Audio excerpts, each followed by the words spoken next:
and welcome to Valoranting. I do want to cuss. I personally think that is fucking bullshit.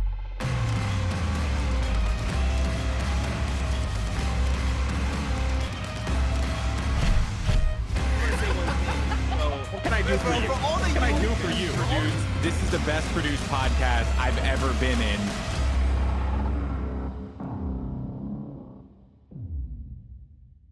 Ladies and gentlemen, welcome to Valoranting. I'm WTF Moses, joined by Pansy. And this week we've got the one, the only Vansilli joining us. Pansy, how you doing?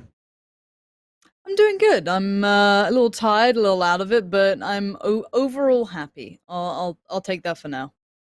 Excellent. Vansilli, how are you, man? Same. I don't know. We were just talking about it before going on air. My sleep schedule is out of sync right now, a little bit whacked, but still super happy to be here. Always humbled, and thank you so much for the invitation again, guys. Absolutely. Well, we've got lots to talk about this week. An absolutely packed schedule. We have a brand new patch. We got a brand new agent. We've got an Ignition Series event in a couple of days. We've got some roster moves. We've got some trash talk. We got an absolutely packed show here. So let's jump right into it. The first thing I want to talk about is the latest Ask Valorant, question and answer period that we've been getting every couple of weeks. And there's a couple of things that stand out here. Have you considered an option to disable the special animation sound effects of guns? You know, the effects are nice. That was something that we kind of talked about during the last tournament with the new dragon skins being loud. They did end up changing some of those sounds because, you know, when you're switching to your op and the dragon's going grrr or whatever, and you can't hear any footsteps, it can be a bit of a downer. There's a couple other ones. There's like custom keybinds, a few other things that stood out here. I guess I'll leave it to you, Pansy. Anything that we're kind of scrolling past here that's been standing out to you? It just seems like general quality of life changes and considerations. I think it's nice. I don't think they need to make any drastic adjustments right now to the things they addressed anyway. I know I complain about skins looking certain ways and doing certain things, but you know, even the fact they're just considering it, honestly, I'll take that. If down the line there's a bigger issue that's caused or something like clearly shows it's not working, they're at least aware of it. So again, at least the feedback's seemingly going to the right place. So I can't really ever be upset by it. You know what I mean? Like I'm happy with what they're showing so far. And again, it's nothing crazy, but any Q&A session seems to be kind of, you know, valuable at this point. So it's always good. And I mean, I've praised the Valorant devs for their communication from the outset, and I think that they've done a good job in continuing that. And I hope that we get that. I mean, you know, we've all been through the games that just don't talk to you, Valve. So as far as the as far as the communications, they're always good to see it, even if it's sometimes, you know, not everything you want to hear.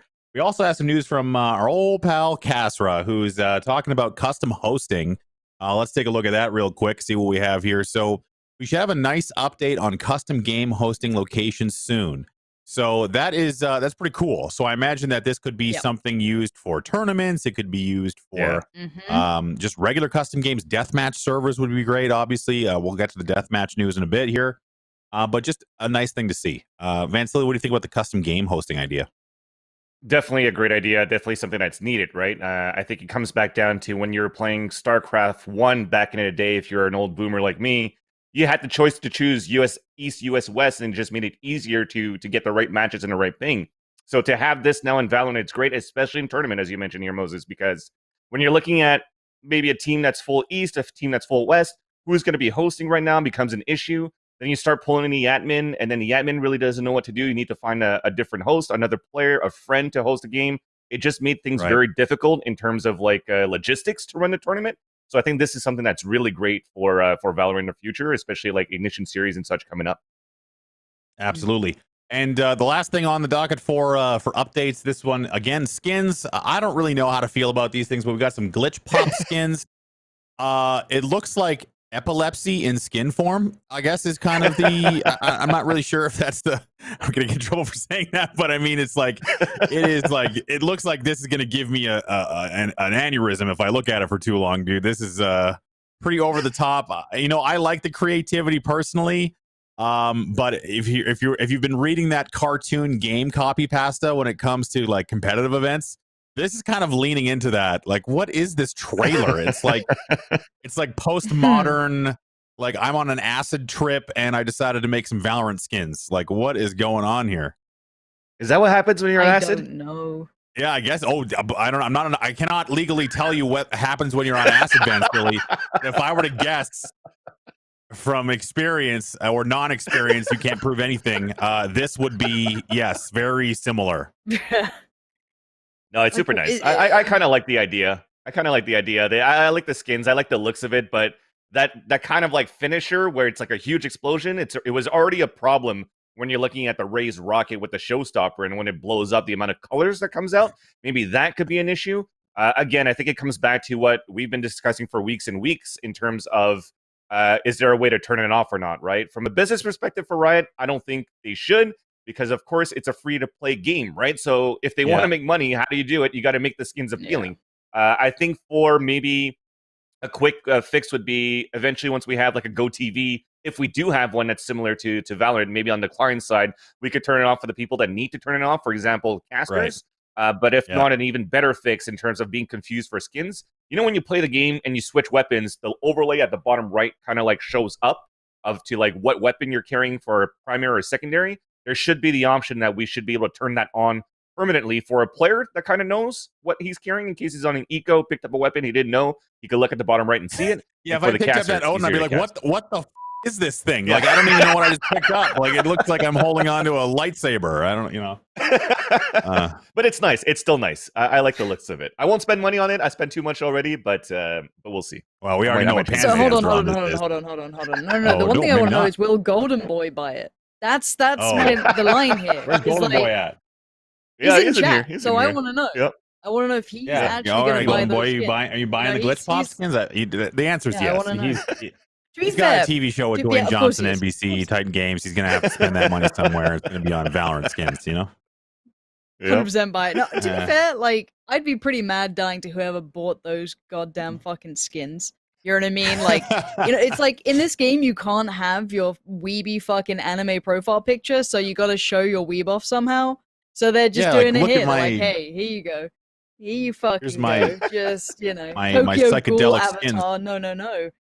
Exactly. I mean, look, I'm all for anime. I'm not even like ashamed of it, but you know, I'm all for anime. She says it's got a price tag on it. You know, goddamn. Well, we've established that Pansy is cheap and doesn't want to buy skins. And you know what?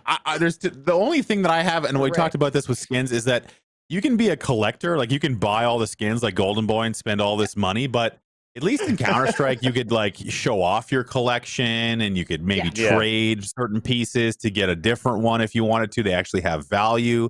But really, all Golden Boy's doing is making sure that the Valorant servers stay on. Which, you know what, for all of us here, I guess that's got to be a good thing. So go ahead, Vansilli. Do you have one more thing? Thank you, Golden Boy. Yeah, definitely. I definitely want to add to the fact to what you just mentioned, because I saw a tweet from On Fire Vince that did talk about that, like the amount of money you spend for skins. It'd be nice if sometime in the near future, maybe you could break down some skins you didn't really like in the past, so they could upgrade to other skins, or get Radio Night points back, so you could purchase other skins to try to revolve the amount of skins that you may have in your inventory. I think that would be a great idea, because right now I think I have 6 Phantom skins, and I only use one since the Oni came out, because I love the no shame on that plug, but the Arizona iced tea look for that skin, and I'd love to see if there's a chance for me to get maybe a sheriff or something like that to break down the other skins and build those points up for it. Okay, I get it. So the ability to kind of convert into other things if you don't like what you have, or if you buy a pack. That's right. That's right. The one thing I will say that Riot does a very, very good job with is their presentation with their skins. Like, you might you might feel a certain type of way about skins and like the prices and all that other stuff, but the one thing you cannot deny is they do a very, very good job. Even though that video was ridiculous, like, someone had to think that up, put it together, you know, put the resources in and actually execute it. It looks, you know, it's definitely eye-catching. You definitely can't deny that. I love it, man. So I love it. Yeah. Let's move on to the next thing. We got Deathmatch. Finally, we've been talking about this for a long time. Deathmatch has entered beta, and this was something that leaked out just a little bit beforehand. And this is coming from Valorant Intel at Project Valorant, basically saying that the FFA Deathmatch mode will be coming to Valorant in the next patch, which is today, actually. So it happens every Tuesday. A patch drops right before the show starts. The only thing that I have right out of the gate is great, love Deathmatch. It's going to be great for practice, but the other thing is that they need to kind of look at it and, you know, remove the limits. We don't. no one who's going to be using deathmatch in the way that most pro level or aspiring competitive players use deathmatch.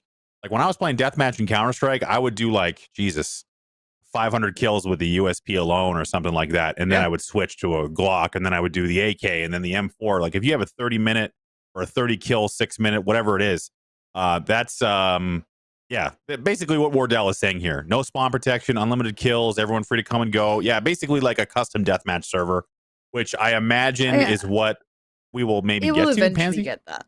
Yeah, down the line. I mean, also like Wardell's take there is so in the bubble of where he exists. Like if we go back to that tweet, it's the second part that gets me. It's that no one cares about the experience for their battle pass. I mean, that I promise you. You don't care, promise Wardell. You don't. Exactly. Wardell doesn't give a fuck. He doesn't give a shit. He's got what he wants. He's grinding. He's he's the top end, right? He's at 0.1%. He's getting his battle pass skins no matter what. Exactly. I mean, like these like tiny plebs, the tiny plebs. No offense to anyone who does this, but you mean the entirety of the player base that isn't in the 0.01% of like competitively pro players? Tiny plebs. Yeah. Exactly. But that's the thing. Like this is a good thing. And I will take it in smaller steps.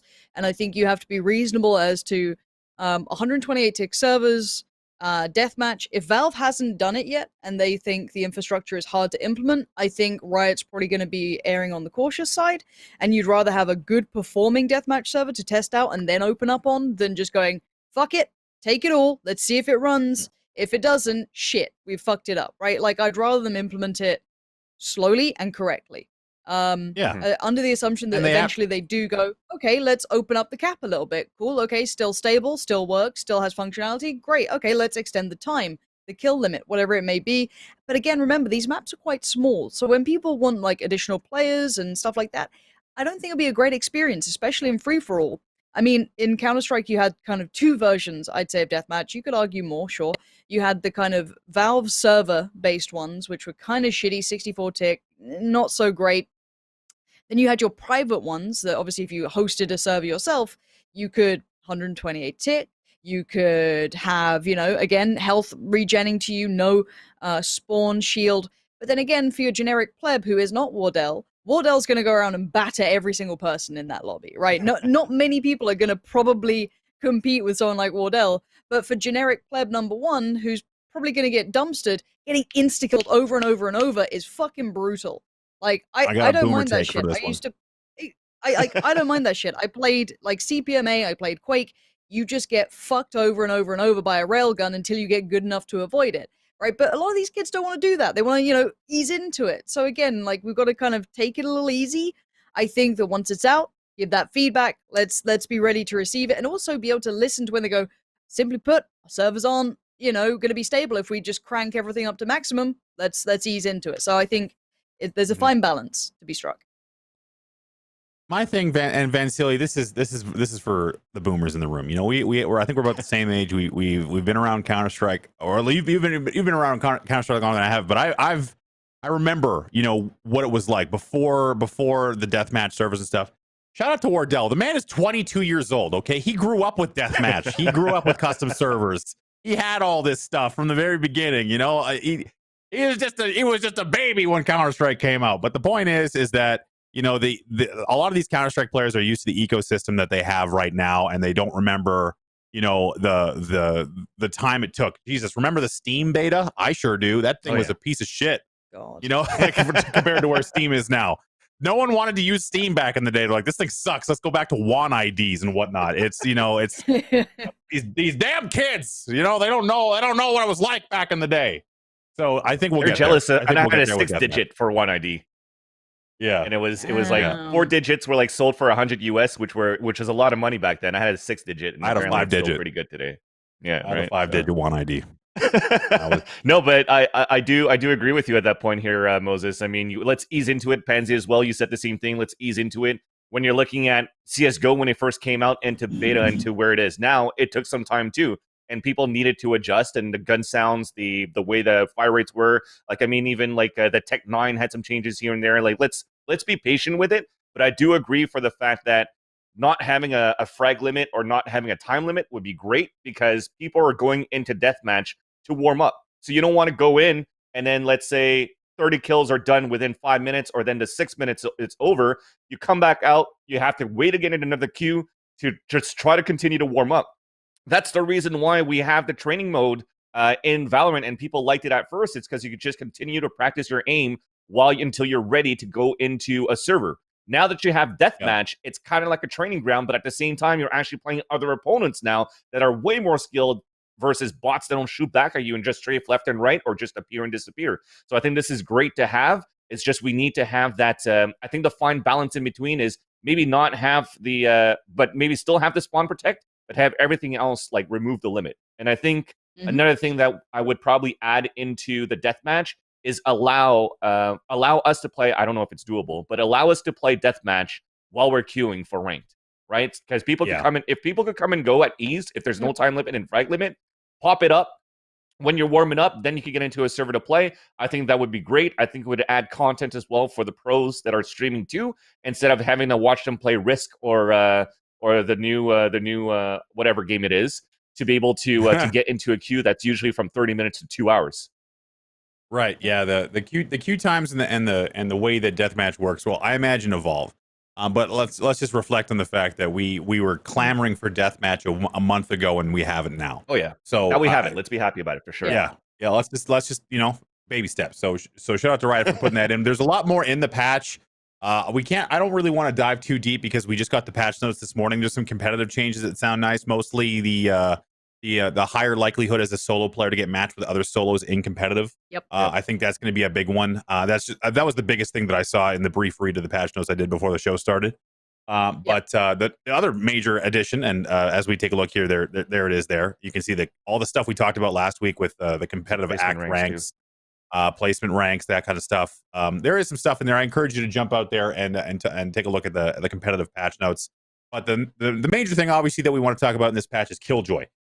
So she is the newest agent, or they are the newest agents. I'm not sure what's going on with that, but anyway, so they're the newest agent, and there's been some controversy, mainly around her kit. So we'll hear it from Hiko first.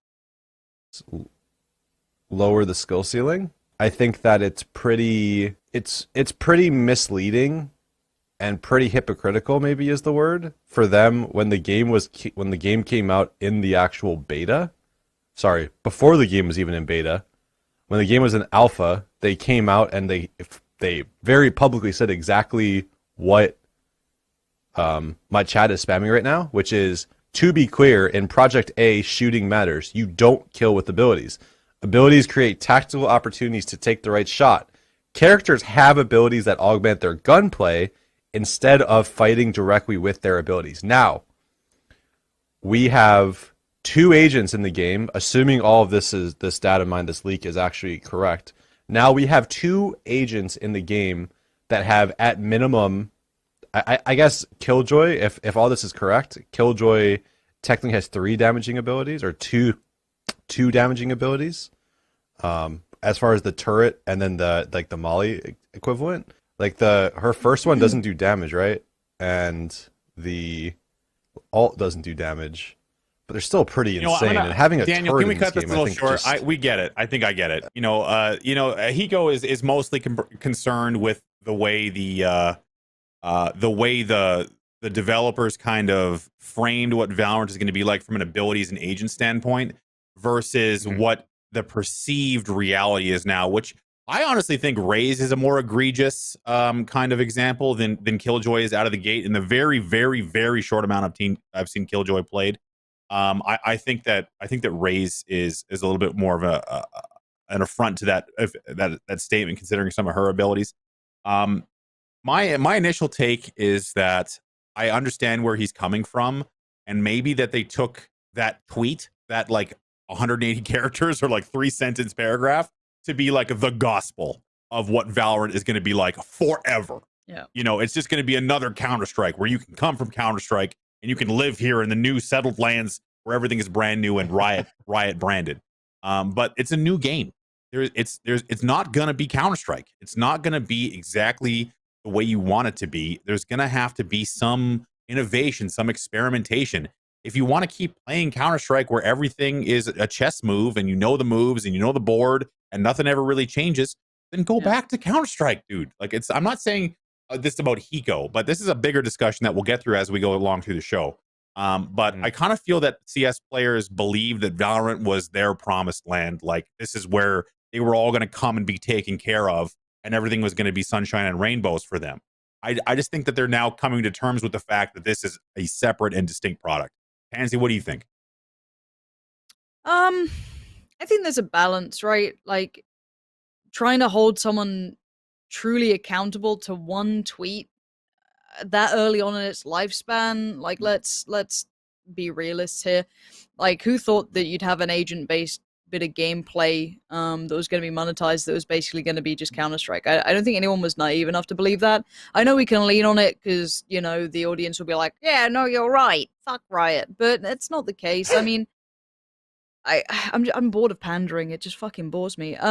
No, I think, again, yeah, I don't like seeing these things personally, but I'm also not trying to go pro in this game. And I didn't come in with, you know, blinkers on going, well, they'll hold true to this one statement they made once.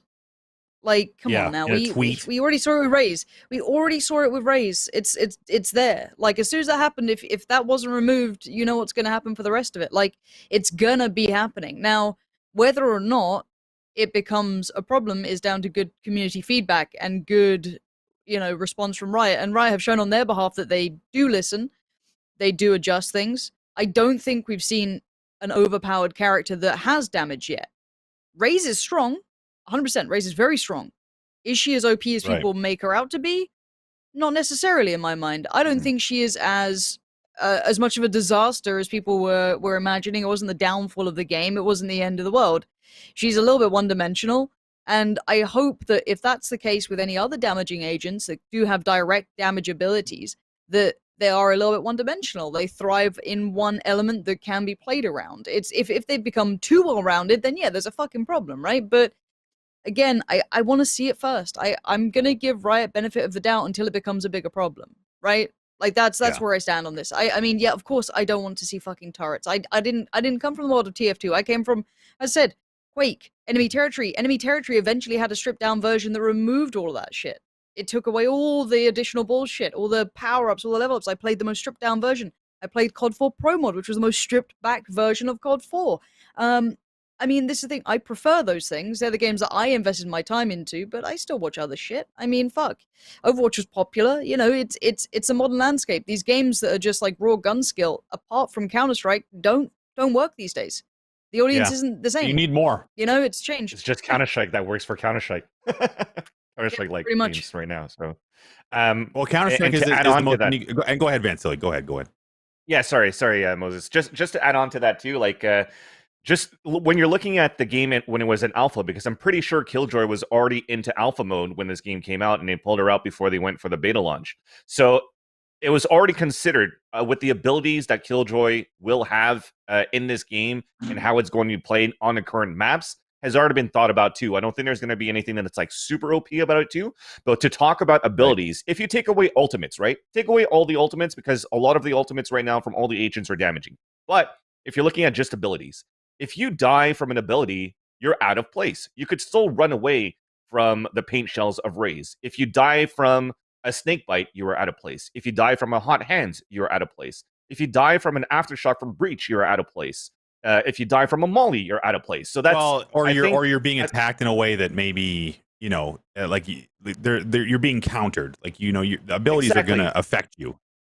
Exactly. They get you out of your position where it forces you to bring out a fight. We talk a lot about debates of having to play 50-50s and looking left and right. We added obstacles in certain maps so you could clear out the 50-50s in certain battle, in certain situations, and where you don't have to use the ability so early. But for example, just using a molly in the left side corner of the A ramp of split, that if somebody's hiding in that corner, you're forcing that player to come out and to fight, which is totally fine, I think, in that sense, because you are playing an obvious spot that could be a high risk, high reward, and now you're being flushed out to basically bring back to your aim so that you could at least take one or two before you die. I think it's totally fine for that sense. But when you're looking at the Killjoy abilities, I think they're not going to hurt that much. I remember reading a TLDR about a Q&A with Morello where he says like something like the Nanoswarm, which is like the molly, right? You could see it. There's a way to counter it. He didn't say how, but it's counterable.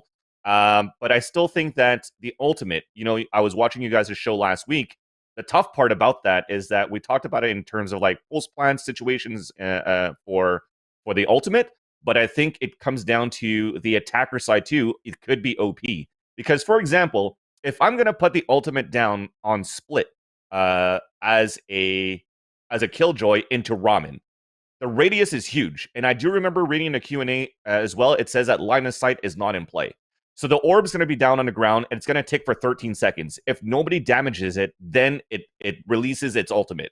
But you could still go down, rush it, and kill it. Exactly. So if I'm going to put that in Ramen, and I have somebody playing inside ropes, and I have somebody playing towards B Heaven, in 13 seconds, these guys are going to be like, holy shit, well, I don't want to be incapacitated, so I'm going to have to fall back from that. And while they fall back, well, within that 13 seconds, you have your whole team that could push forward and take control of mid. Mid is going to be so hard to hold at that point. If I put that same ultimate on the A orb of Ascent, you're pushing people away from the garden, away from the tree. Now it's easier to split into the A side to take A, which is already hard to hold. So it's going to be interesting, I think. Maybe I'm theory crafting it wrong for the ultimate, but if it's played that way, it could be very OP for the attacker side. I think that's the only thing. I think that the turret doesn't matter to me. The turret, I noticed, and I've actually got Hiko stream up on the side here because he's playing Killjoy right now. So there's a couple of things I've noticed. I was just looking at, yeah. So there's a couple of things that I've noticed. The first thing is that the aimbot, or the turret is called the aimbot, which is hilarious in my opinion.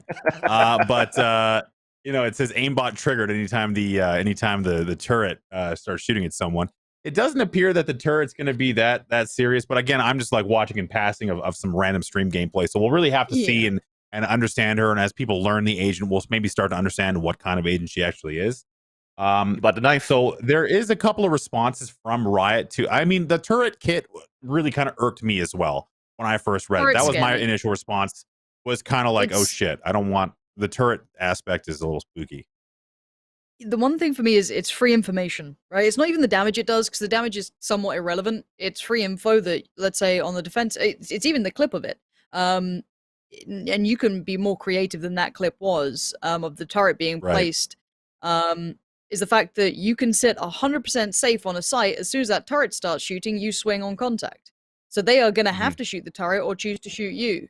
And that's now a fight that's going to be unfairly biased towards the defensive side, because you can't look for it. You don't get much time on it. So, and it does damage, whereas most of the things that are blind, so, like Cypher's, tripwires as such, and things like that, you can see when you get close enough. If there's an audible sound, potentially, that could be interesting. There has to be a way that you've got to somewhat know it's there, because blindly having to commit utility on the attacking side kind of sucks, because technically it could be anywhere and it's a freebie of info being found. So I think that for me, as long as there's an indicator, and then again, you could throw your Raze shit in there, your owl drone, whatever, and it's being dealt with, that's fine. I don't care. But if it's free, I don't like it. So again, like, that's my one thing, is if it's free info, not a fan. If there is an indicator of some capacity, we'll see. Again, like, surely they've considered this. If they have a balanced team that's working on it, they'll have considered it. I hope, right? Well, like, let's I need look to. Let's look at what Riot Morello had to say about it. We got a couple of responses here from him. Oh, geez, they're long. Okay. It says he likes Hiko, good players and very good dude, but doesn't agree with some things, such as him stating that they're going to have to add shields into the game if they add turrets. That was kind of a stretch for me as well. That was a weird kind of leap that Hiko made. That if you're going to have turrets, you're going to have shields and stuff. And I think this was just a little bit maybe too much of the stream personality of Hiko coming in, just trying to rile up his chat a little bit. But yeah, I mean, they're mostly talking about agents and stuff like that, balancing. It's completely different than Overwatch. You put shields in the game when people are shooting you with damage abilities. States champions like Mercy and Reinhardt are not put in there to stop Torbjorn. They're there to stop Soldier 76 and Fair at a consistent rate. Says they've tested shield agents and tested it a lot. They don't think it helps the gameplay and doesn't really fit the game. Says it removed the tension, consequence, and gameplay. Also states the appetite for a shield agent is low anyways. Says there's an audience and doesn't think Hiko is necessarily that they are not serving and do not want to serve. Hardcore pure CS players that want only gunplay. The audience that thinks that this is the element didn't work in CS, then it shouldn't be in Valorant. And if it worked in CS, then it should be in Valorant. That is exactly right. I'm going to read that again. there's an go back again one sec, Daniel. There's an audience, and the Hiko is not a part of that they are not serving and do not want to serve, and that is the hardcore purist CS players that want only gunplay. The audience that thinks that if this element didn't work in CS, then it shouldn't be in Valorant, and if it worked in CS, then it should be in Valorant. That is exactly my thought. Is that these hardcore purist CS players? You can go to the next one there, Daniel. He understands the complaints of Killjoy, as some players think it's going to be like Torbjorn, as that's really the only thing they've seen and can compare it to. Yes. We don't know what it's going to be like until it's in the game. Hardcore CS purists are not going to like it because it wasn't in Counter-Strike. And they think that if it isn't in Counter-Strike and it wasn't good for Counter-Strike, then it shouldn't be in Valorant, because for most of these CS players, they think that this game is just for them. Because that's the kind of the players that have been dominating the early Valorant competitive scene is former CS players who are just looking for to stay in their comfort zone. Because you got to remember, that's good, Daniel. I think we get the idea. I think the main issue here is that these guys are and we saw this in PUBG too, is that these pro players want to be as comfortable as possible. Because if they are uncomfortable, that means they might not necessarily be performing the best. And if they're not performing the best, they're receiving criticism, and that could harm their career. I understand why they want to be comfortable, but this is not CS. It's not Overwatch. It's Valorant. You're going to have to roll with the punches. I'm not saying that every change Riot makes is going to be perfect and that we have to just lay back and let the changes wash over us. But there needs to be some level of acceptance that there's going to be speed bumps, and there's going to be adaptation required. Put a pin in that, because that's coming up soon. I almost want to skip ahead to the Overwatch discussion, but I think we have our kind of thoughts on Killjoy. Do we have anything left for Killjoy specifically as an agent, Pansy? Yeah. Okay. I'm yes on Killjoy and the grand scheme of what that means. I'm gonna give them benefit of the doubt until it goes wrong. If I see a fucking shield near this game, I will lose my fucking mind. Yeah. I will throw my toys out of the pram. I will kick the fuck off. It's garbage. I'm going to bed. No, because okay. So the one thing I want to say is, like, all the good search and destroy game styles that I've ever enjoyed, even to a very long-winded extent, have always had the similar utility kits. So when people change that, you do need to be careful, because there's a reason these very competitive games have yielded the most enjoyable factors, which is the high skill ceiling, which comes from, mechanical abilities that are very enjoyable to watch, because no one enjoys someone placing a turret. That's not exciting. That's not skillful. Yeah. Yes, the theory of where to place it is exciting, but let's, we don't need to fucking play both sides. Like, I get it. We're not dumb here. But again, there is a fine balance, and as said, I'm gonna toe the company line as such of what Riot's doing. Right. If it goes over it, if it doesn't work, they better be ready to quickly change it. Because as much as the CS players are gonna always be fucking, I want the AK, I want the M4. Why is there anything other than a flash, molly, and grenade? Like, I get it. I get it. They are whiny babies. I come from that scene. I've casted that scene for years. I get it, whiny babies, but they're not necessarily wrong. And like, no, let's not be honest, entirely. 99% of game developers are not very well in tune with their player base, especially at the high end level. We have been fucked around, fucked over, and put through some dumbass choices and told to just trust them. They know what they're doing. So I get why you're cynical, especially if you've been a pro before in any previous game. I fucking get it, because goddamn, it's frustrating. But so far, it's okay. It's okay. So I said, I'm gonna wait and see. And I know that's a bit of a fucking weak statement to make, but I understand both sides of the coin here. I don't think we need to, and Vansilli, I don't think we need to be too, like, we're 4 months in, there was a beta period. I guess we're 3 months into the actual release. I can't remember exactly when the game launched, but I kind of treat April 4th as like the launch day for Valorant. And that was exactly 4 months ago. So it's not exactly too late for Riot to change or roll back stuff. They've adjusted Raze. Oh, by the way, something we didn't talk about is Raze had her blast pack nerfed in this patch as well. Good. Yeah. Does 25 less damage. So it's not like they're not listening. It's not like they're not paying attention. And realistically, there's going to be aspects of the game that come in that might be a little bit radical to the CS purist, Vansilli.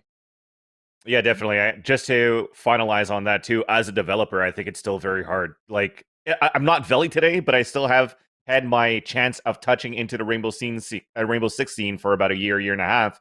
And the developers, Ubisoft, they listen to their player base as much as it is for the casual player to the pro player. Whatever works well for the casual, they want to cater to that for sure, because that's how they make money, to be honest, right? If not, they have to play pro players and stuff like that too. You lose money. You have to find a way to make money. So you have to appeal to that player base, which is totally fine.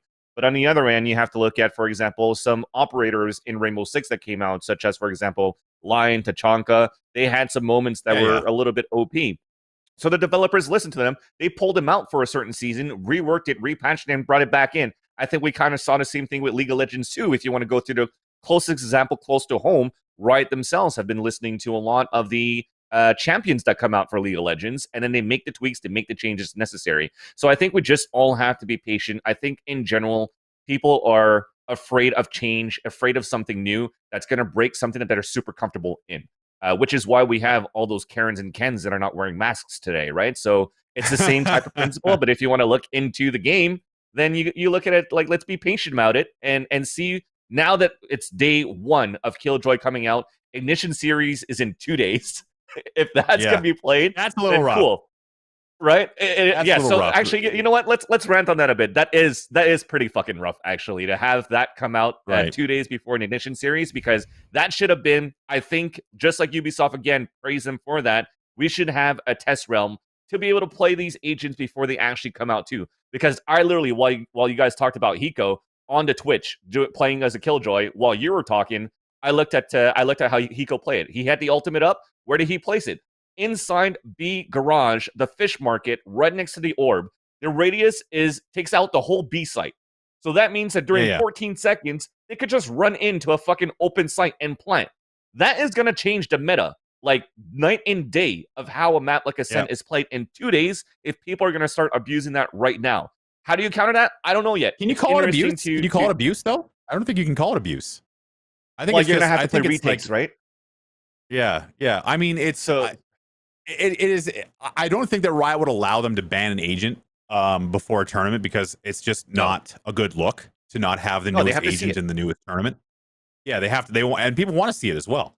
So I kind of believe, and this is actually a point that just came out of the chat. I'm going to read it to you here. We're a long shot away from and this is from Gloomin in the chat, by the way. We're a long shot away from the pro players having anything close to enough vested sweat equity in the game to claim any entitlement to how the game is developed and implemented. That is a good call out. I mean, a lot of these players have a lot of previous reputation. Hiko coming from Counter-Strike, Wardell, all these guys. But that doesn't mean that they can just come in and start bossing people around. I mean, and again, I'm being a little bit like a hyperbolic with my phrasing. Obviously, I don't think that any of the pro players have done anything outside of express their opinions, which of course they're entitled to do.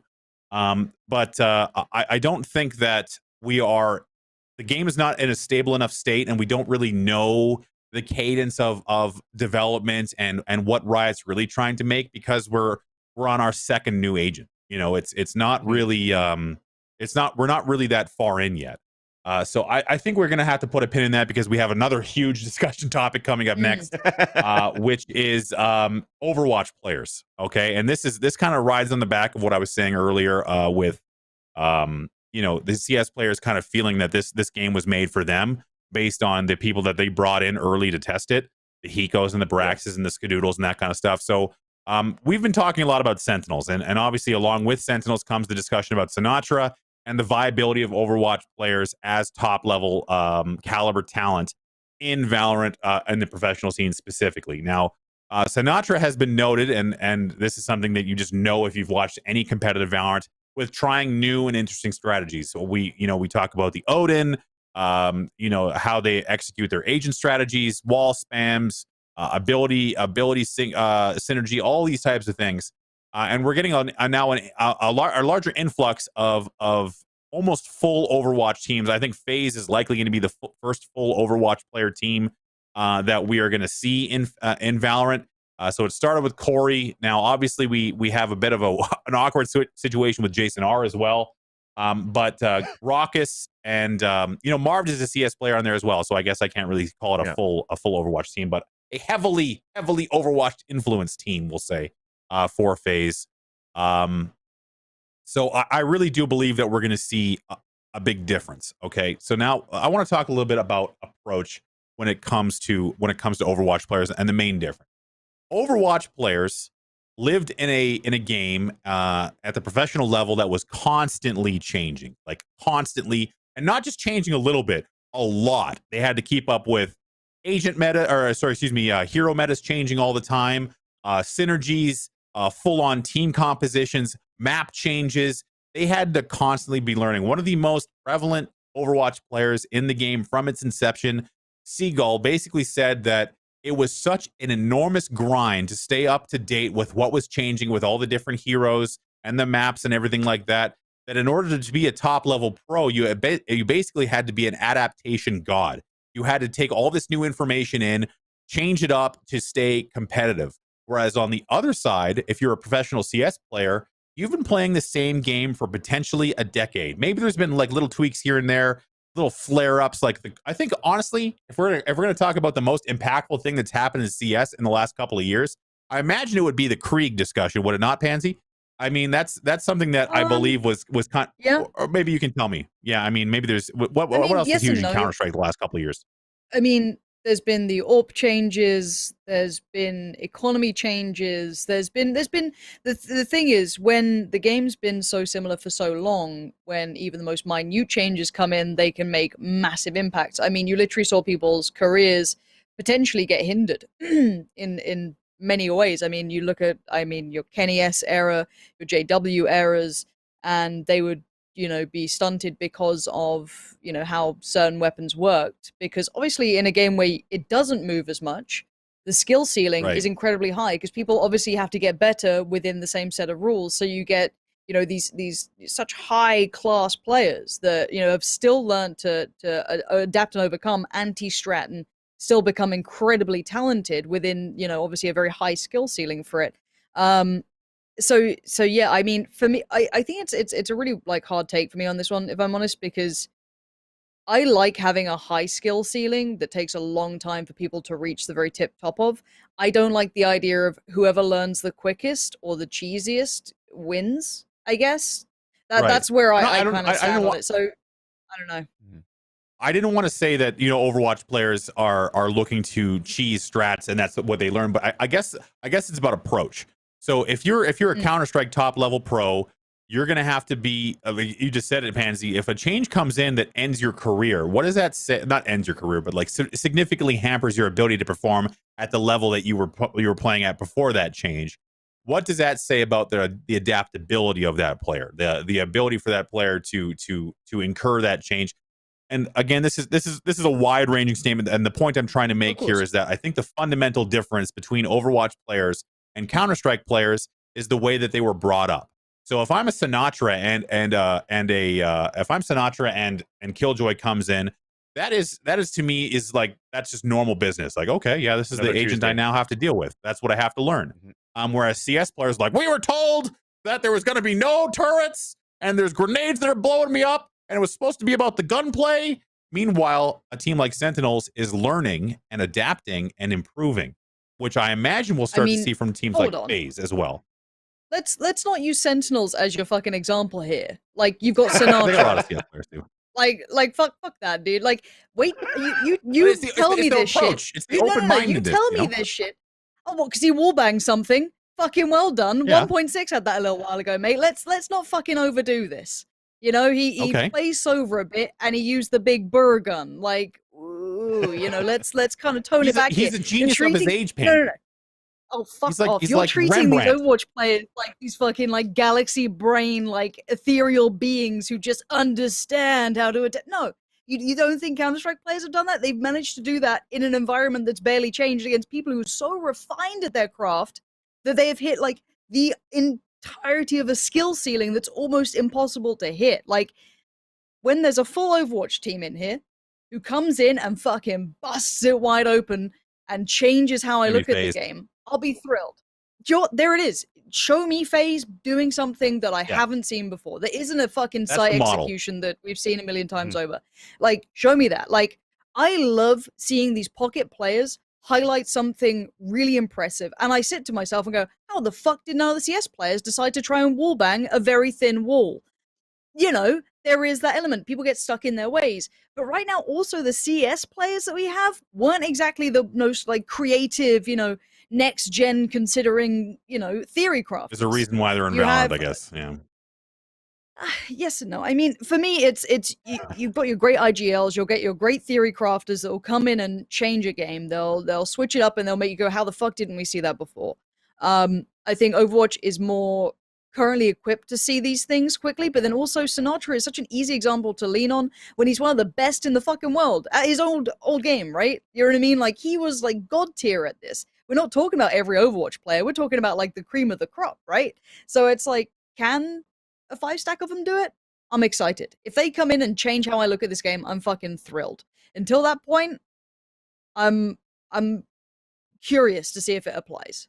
Well, here's okay. Well, let's talk a little bit about then this angle of Pansy. I would like you to defend this then. If the Overwatch players are nothing too special, they're not really innovating. Sinatra's a medium tier player, as you just stated. You said he's basically trash. So why is it then that Jason R, historically great Jason R does not want to play with any Overwatch players? Let's watch this video from Jason R since he's left phase. So good. I mean, everything they're doing. I have no idea. Marv just got announced on the FaZe roster, but I'm not practicing with FaZe. There's the answer they're going to go for. This is their idea. This is their theory. It's the double up, and it's incredibly powerful. I'm not practicing with the roster. The biggest wins that you can have in this game, right? We talk about how powerful it is, how OP it is. I had no say in who they were picking up at all. High confidence. So there you have it. Jason R saying he. So there's. I'm gonna read really far into this 20-second clip that we just watched. But first of all, nice casting, Pansy. Okay. Second of all, let's talk about the I am not playing with the FaZe roster. There was he said it twice. He said I'm not playing with the FaZe roster, which is like that's the reality. And then there was a second time he said it, which is I am not playing with the FaZe roster. That's what I took out of that, at least initially. Now, obviously, it's tone and it's a stream clip and all that stuff. But essentially, Jason R leaves FaZe because he did not have any say in who was coming in. So obviously there's a miscommunication there. You can lay that blame on FaZe. And really, it's not Jason R's fault. If they say, hey, you're going to be the team captain, we're going to build it around you, and they start picking up random players without consulting you, then that's not what you signed up for. So I can understand why he would be upset. But I guess there's been a couple of threads around this topic, specifically like around Hiko. He hasn't come out and said it because he's professional and who knows what he's actually thinking. And he likely wouldn't say something like this publicly until it was time to actually make a change. But there is a lot of rumors flying around that Hiko did not sign up to play with a bunch of PUBG players either. Now, shout out to the guys that are playing with him, guys that we know and love from PUBG. But that's a correct statement. Like the guys like Hiko and Jason R were coming over to Valorant to make an impact independently and try and start something new. And guys like Jason R did not get the opportunity that they were promised. But they also didn't give it a chance. I'm not like Jason R's got 8,000 subs right now. He's going to be fine. He's not going to starve to death. If he continues to stream. But if he wanted to be a professional Valorant player and he really, really wanted it bad enough, if you look at a team like Sentinels, which is primarily CS players and some Overwatch mixed in, I think you can see that there's room for success there if you give it a chance. Now, PUBG players, we'll see. We'll see what happens in the next one. I think that this next Ignition Series tournament is going to be very critical for that team. But I'm surprised to see a guy like Jason R, who couldn't quite crack into the pro scene or the top level pro scene in CS, walk away from an opportunity like this. What do you think, Vansilli? We'll come to you first. Yeah, I think it really sucks for someone like Jason R at that point. I mean, when it was first announced, you saw how he was happy, smiling, doing the phase up sign, like phase up, and then like, I got this, I'm going to be the team captain, I'm joining, to this video where he's just like, short sentence, I'm not playing with the team, I'm not practicing with the team. It kind of sucks that he got the shaft for that. But I think when you had Jason R as a captain, with him always playing Counter-Strike and streaming Counter-Strike for most of the times when he's streaming, it would have probably been another Counter-Strike team. I think they were going to try to bring something new to the scene too, which is great because you see it from Sinatra. You see it from Corey too. Corey Overwatch, when he played with the FaZe lineup, when they had Som and Depth, he put up some good numbers, right? He had Zachary, he had Marv, and which is why Marv is actually signed up too. Yeah, exactly. Corey played super well. I think rumors is that Zachary is going to join too. The other thing as well is that Raucus, right? That rumor too. I looked over And his Baby page in Baby Bay, right? But for Raucus, there was a screenshot that came up yesterday where he grinded to Radiant before the patch before the patch reset. So basically, he played placed in matches, unranked, unplaced. He lost the 2 matches, but was team MVP and match MVP. Then went on to place already in Immortal 3 after his placement matches, won 6 in a row, and went straight to Radiant. Now, are they going to bring something new in terms of what they've learned from Overwatch or their skill set from Overwatch into Valorant? I don't think so. But I think in terms of gameplay aim, if it's something similar to what we see from Corey, from Zachary, or even from Sinatra, they could probably be up there. But in terms of, is it going to be combos because they come from a game that already had a lot of abilities with Overwatch and stuff like that too? Probably not. I think what these players bring to the table for Overwatch is more aggressiveness. I see Sinatra, for example, on Haven. He pushes down mid a lot, uses the Odin on top of that on Haven, where not a lot of people use Odin on Haven as well. So he pushes down mid, breaks towards that window, and he likes to go from those clips, those double peaks rather, those jiggle peaks, and try to bring the fights to the opponents. I think aggressiveness for Overwatch kind of comes into the Valorant playstyle that they have. But are they going to make a big impact? We'll have to see, because right now, Sinatra is probably going to be on top there. Pansy, you linked it before from Mixwell that tweeted out Liquipedia Valorant, that when you're looking at the top 15 with the most earnings in Valorant so far, have all been ex-CS pros, right? So if you have a team like Valorant, like snipe. Come on, bro. Sorry? Like how? Like we're like what 6 events into the Ignition series? And you're talking about all these CS players being at the top. That's like 80% of the pro scene right now is CS players. For of sure, course, for it's sure. going to look like that. I mean, they just need to And get this better. is why, you know? Exactly. And this, which is why I said, like, probably if you look 2 or 3 months later, you'll see Sinatra up there for sure, because they've already won 2 big events, right? The 30 bomb and the one before for the PAX Invitational. That's great. You're going to see Sinatra up there. I'm looking forward to hopefully see FaZe up there too. But for now, what seems to be working is just getting these CS players in to have CS players play. Because again, nothing to take away, nothing to bash against the high ground boys that join 100 Thieves. But those guys have been around for a long time with 100 Thieves. They haven't had any good showings yet, too, right? So it's easy. It was easy for us to back those guys at the season. beginning because we were excited for them. But at the end of the day, I they need those to start guys, winning. for sure. It's like we love the guys. I'm super excited they have the opportunity, but God bless them. They got to make something out of it. So 100%. I agree. Pansy, let's kind of cap this off on the fact that I'm excited more so about the baseline approach of Overwatch League level players versus the transfer of skills of CS players to Valorant. I'm more excited for what they can make out of it over time versus the CS players who are kind of banking on the fact that Valorant is very close to what they're used to right now. I think that is. Yeah. I think that's going to be exciting. I think that's a fair assumption. I would also like to kind of bring into context as well. If you let's think Sinatra's pretty top in the game, right? One of the best there is. You've got your current tier 1 pros as such from Overwatch coming over. I think apart from maybe your Mixwell and Scream, which you can argue for sure, there isn't many current tier 1 pros in Counter-Strike coming over. They simply haven't. So you're seeing 2 very different calibers of players coming over technically in commitment levels and everything else. So there's a lot more context behind the scenes than just like CS.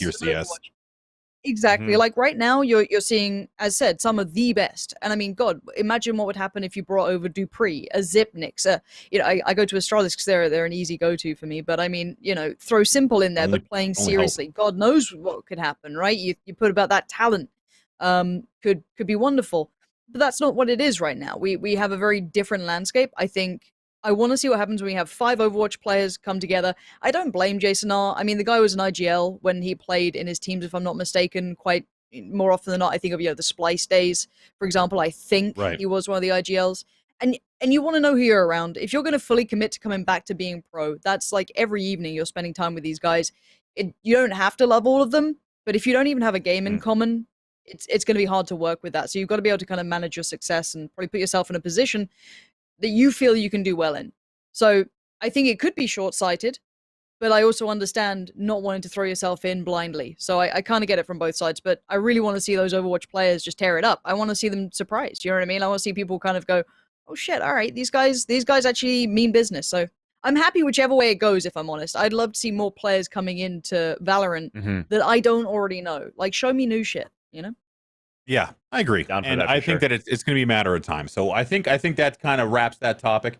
Let's talk now about some of the roster moves, because there's some roster moves that haven't been announced yet that aren't on this list that I want to talk about as well. But let's jump into it. The first one is Prospects disbanding. This was a team that has been around, but they could not really get it. They just couldn't break through. So Prospects as a team is disbanding, and I imagine we'll start to see some of these the better talent kind of redistributed. I'm not going to lie to you. I don't really know who was on that team. I never watched them in tournament play. They just never really broke through for me. So unfortunate to see that. Yep. But on the backside, we do have a very interesting roster, which is Fun Play Phoenix, which is expected, according to this random person on Twitter, to sign Fabrican, Meadow, Shadow, Zippin, Angel, and Shao. So that is basically all the best parts of Fabrican and Party Parrots mixed together to Fun Plus Phoenix, which I don't know where that org is based, but yeah, that sounds exciting. China, Pansy, thoughts on that roster? What the fuck are their comms going to be like? You've got, I think, 3 Swedes, if I'm not mistaken, and then you have like 2 CIS players. Like, I'm happy to see Angel and Shao. They were my big highlights from Party Parrots. I have no idea what any of this, where any of this came from. He plays Halo. I mean, it was all right. You know, this is kind of the background on the org that picked him up, because apparently no EU fucking orgs want to pick up any team because, you know, the fuck. But honestly, for me, I think, yeah, Shao and Angel as a combo is going to be fantastic wherever they go. I want to see how good Angel is. Potentially, I don't know if he's going to IGL in this, because he's got a great, like, mentality on the game. But if he just goes pure fragger role, he's just as powerful. Those two, to me, it was a real shame to see them leave, if I'm honest. What cup is that they're holding up? What game is that? I don't know. Is that League? It's Worlds, I think, no? Yeah, I think it's the World Cup. Okay, all right. I'm like, I don't know what they're winning, but they sure won something big here. Don't flame it. Well, I don't know. I don't know what. I'm not saying. I just wanted to know what they had won. I don't know anything about the team. So anyway, yeah. Congratulations on this cup that you won. Yay. Yeah, honestly, that could be the big boy roster, though. Honestly, every single player is incredibly good off that team. So if it does come through and they work as a roster, because it feels like someone's gone, right, let's pick all the talented players and just jumble them in. Right.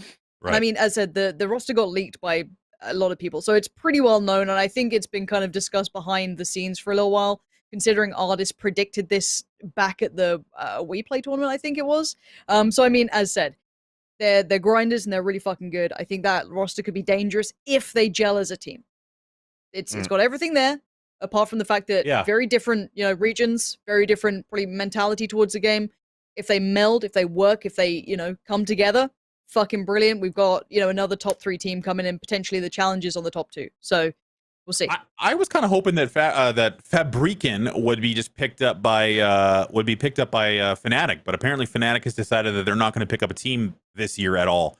I imagine that's probably because they're poor as shit now because of the pandemic and they're not making the money that they were before. I mean, that's just my guess. I've heard, I don't know, like I'm not some sort of esports news insider guy, but for the longest time when around the PUBG scene, it was kind of said that Fnatic was not going to increase their overall roster of players in new games because they just didn't have the bankroll for it. So I'm not sure if that's still the case, but I imagine that Fnatic must have been affected in some way by the pandemic because they're not able to trot out their CS roster and stuff like that, which I'm sure they're still banking on most of the credibility they had back when Olaf Meister and the crew was playing for Fnatic. Mm-hmm. I honestly don't know. I'm not sure why a team like Fnatic, who is based in Sweden, didn't pick up a full Swedish roster when it was right there for the taking. But I mean, the best part is that Fnatic's head office is in London. They're like a UK org at the core of them. Like it's a very strange team. Like they don't have an identity as such, really. Like most people, when you think Fnatic, you think of the Swedish Counter-Strike roster, right? And then they're based in fucking Shoreditch in like East London. But no, I mean, there were rumors at one point of them considering a Turkish squad. I don't know where those rumors came from. I think it was BBL potentially. Why is Fnatic so big in Sweden? Were considering. Mhm. Is it like They picked up. I don't know. Okay. They had really good Counter-Strike teams back in the day. Okay. Very very old Got school it. Counter-Strike Yeah, rosters. that's why I don't And talk then about these Khan things. I don't know joined them shit. as a no, I mean Khan joined as part of the staff.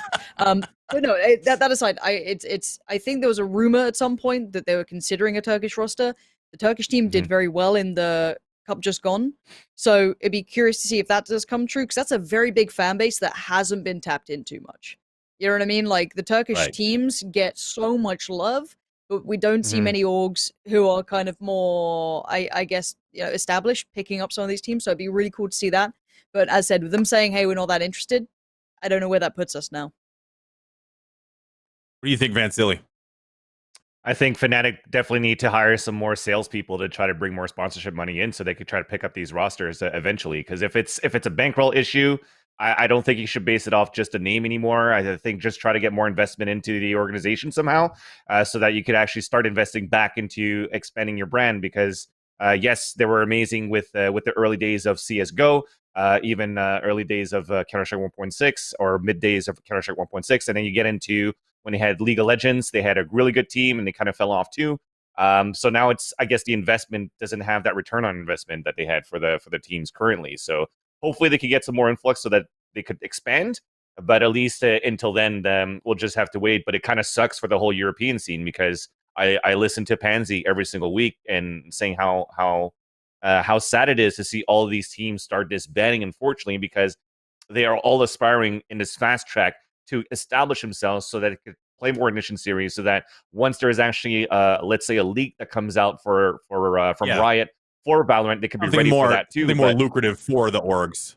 Exactly. So as much as it wants to be lucrative for the org, the players want to have the time and investment that they put into the game have something lucrative for them personally too. So I think that's why that clock is ticking, and it's unfortunate to see. And just to backpedal a little bit on prospects too, right? Prospects, I have followed them a bit, right? Josh RTZ, Baby J, they had players that went through the roster. If I'm not mistaken, Poise was one of them that started playing with Homeless now. So the thing that sucks for teams like Prospect, and for teams like Echo 8, for example, and for other teams in the European scene where you see like this mashup that could potentially be picked up by Fun Plus Phoenix, is that as a core, when they wanted to start, it didn't work out. They can't fast track and be picked up as a whole core. So some of the players who have maybe more potential are looking for that fast track and play with other players or teams, or they're simply getting poached. So at that point, for these tier 2, tier 3 teams that are trying to make it, they become a revolving door. Okay, well, there's a tournament coming up this week. Let's try to bring in a player. Oh, it doesn't work out. We lost. We got knocked out. Nobody's looking at us anymore because we got knocked out into like the round of 32, for example. Okay, let's try another player. Oh, we did well. We're at the top 16. Some eyes. We have to win 2 or 3 events or do better in 2 or 3 events. Doesn't work out. He gets poached back and forth, and it continues like that as a catch-22. And unfortunately, it doesn't work out for these teams either. So it kind of sucks, but that's the reality of the ecosystem as well, of esports, or just teams in general, or just games in general when people are trying to go pro. So I just hope for all these teams, prospects, even the Fabrican and everybody else from Ange, Party Parrots, hopefully it all works out in the long run. And I wish them all the best for sure. Yeah. There's one thing I wanted to kind of cover off as well that just got brought up in the chat earlier when it comes to like sponsorships and stuff like that. These big name sponsors like BMW and Gucci and whatnot partnering with esports teams. You better believe that is not worth the amount of money you think it's worth. Like, yeah, you can. I'm sure it's a good chunk of change, but it is more beneficial for the esports org to be partnered with BMW and Gucci than it is for Gucci to be partnered with an esports team. Gucci's selling bags by the billions to like mass markets in all over the world, and they toss like 10-15 grand a month towards, and maybe a couple of wallets and some cool little side bags for their Euro CS players to walk around in their like BMW i3s or whatever. That's all fine and well, but you better believe that's not keeping the lights on. G Fuel. Those are the people you want to be talking to if you want to get some real cash.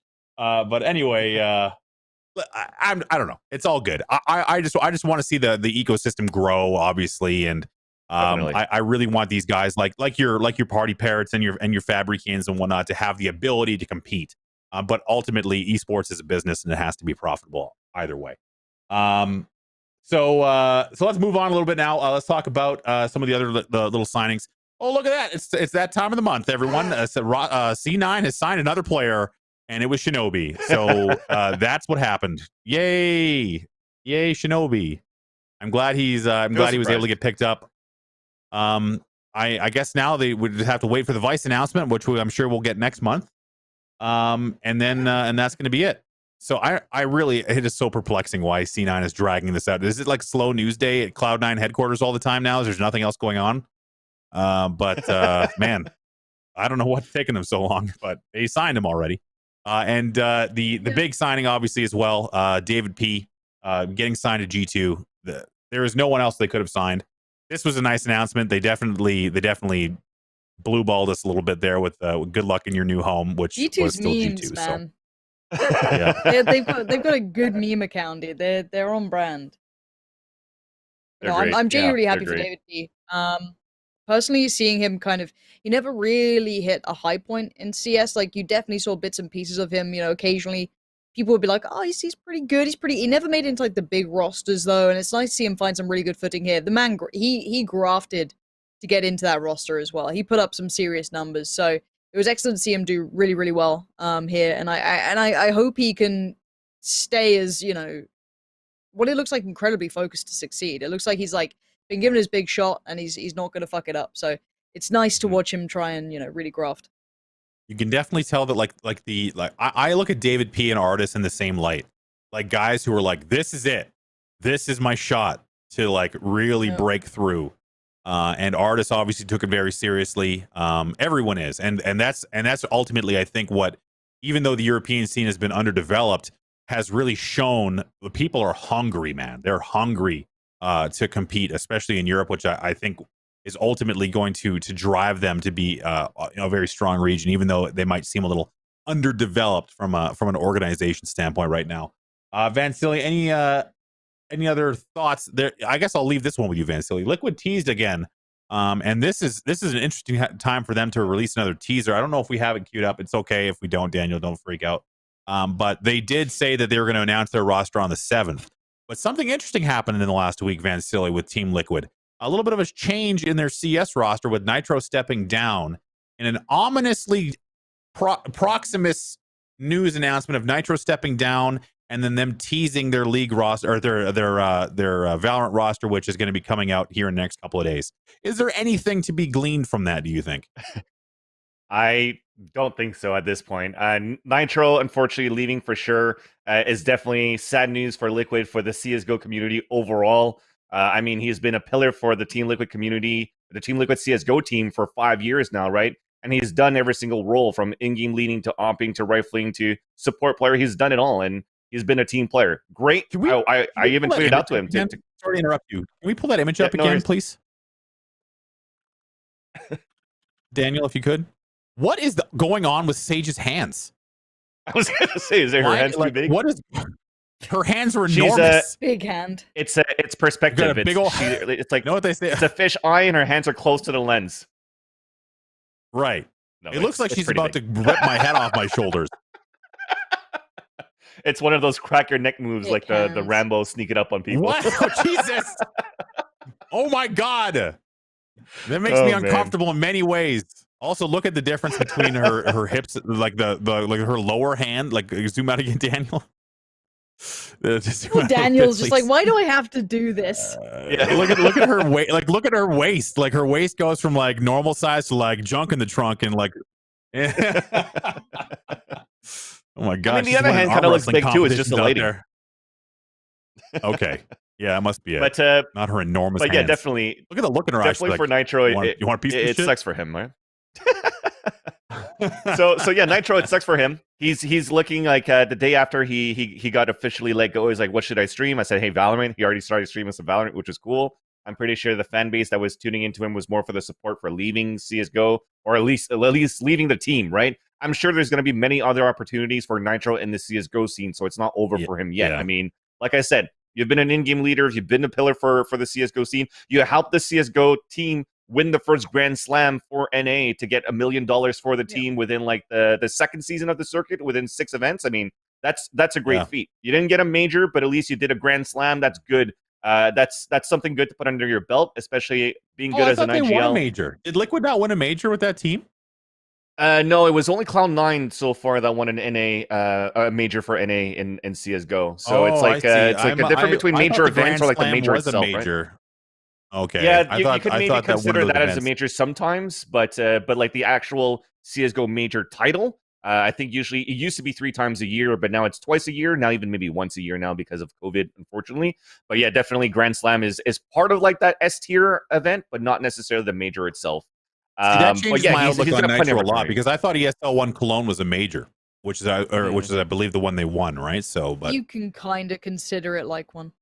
I think it's Yeah. the one yeah, that you can soft consider as a major. It's just Mhm, how it is. It doesn't often get treated as anything but that. You know what I mean? Like as the mhm, inner mhm, right. circle, yes, it is not The traditionally a grandiose of major, or you competition. know what I mean. But it's Yeah, exactly by the level of what you get to see there, you can kind of take it away as incredibly good if you win it. So that's right. fair But enough. then I guess So in my mind, that if he had won a major already, similar to Skadoodle, like what else do you really have to accomplish in CS? But if Nitro still has that mhm, on his checklist, then obviously he might want to stick with CS. And definitely. realistically, even if he was considering leaving CS, I can't imagine anyone going from like the grind of competitive CS straight into another game yeah, immediately without any break at Yeah, all. So I just yeah, I can't yeah. imagine that. yeah. Doodle obviously had some time off as well. So that's kind of it for roster moves. And Vansilli, anything that we maybe we didn't cover off in the roster moves that you want to talk about? No, I just gotta say, big congratulations to Shinobi. Happy to see him do that as well, getting his shot with Cloud9, finally making it official because he's had a tough stint as well with I think it was playing with Hiku and Rogue back then as well as an IGL. Didn't work out. Became like a coach for an MDL or an advanced team or Mythic League invite team, whatever it is. But to be able to continue to play in a professional scene, super happy for Shinobi to see that as an IGL for Cloud9. And I'm hoping they're going to continue to do big things as they've impressed a lot of the viewers so far in their past tournaments that they participated in. Perfect. Well, we're going to take a very quick break, and then we're going to dive into all the esports results that we've seen over the past couple of days. We've got the mandatory Cup Ignition Series event to cover off, and we've also got the 30 bomb event, and we've also got some trash talk at the very end of the show. So stick around for that. We're going to take a quick break. We'll be right back with more Valoranting.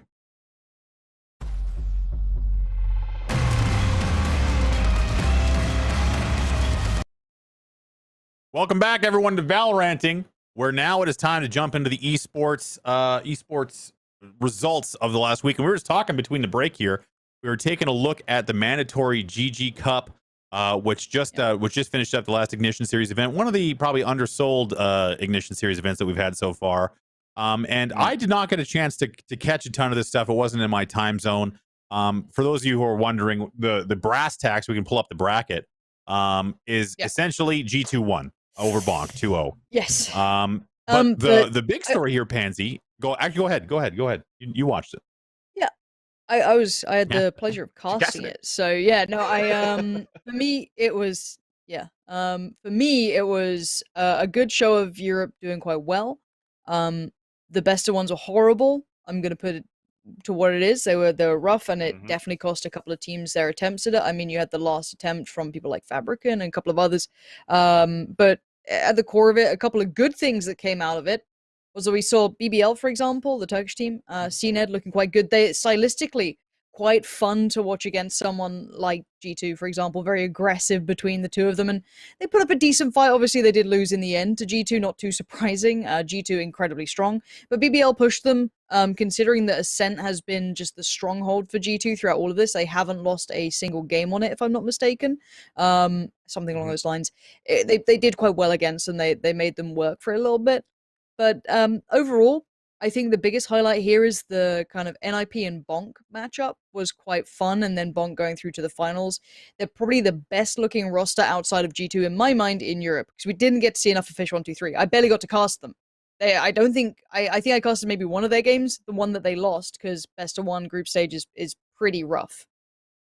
Well, there's a lot to read into that too, Pansy, because realistically, and this is an unfortunate aspect of competition, is that most people don't really consider the tournament environment for success. But what a lot of people might see from this, and especially for a team that hopefully gets signed to Team Liquid, but going out in round of 16 is not a good look. You know, it just doesn't look good for a team that's supposed to be No. one of the best in Europe. But in a best of one, you know, you're hoping that you get the good map. There was no map bans either, from what I remember.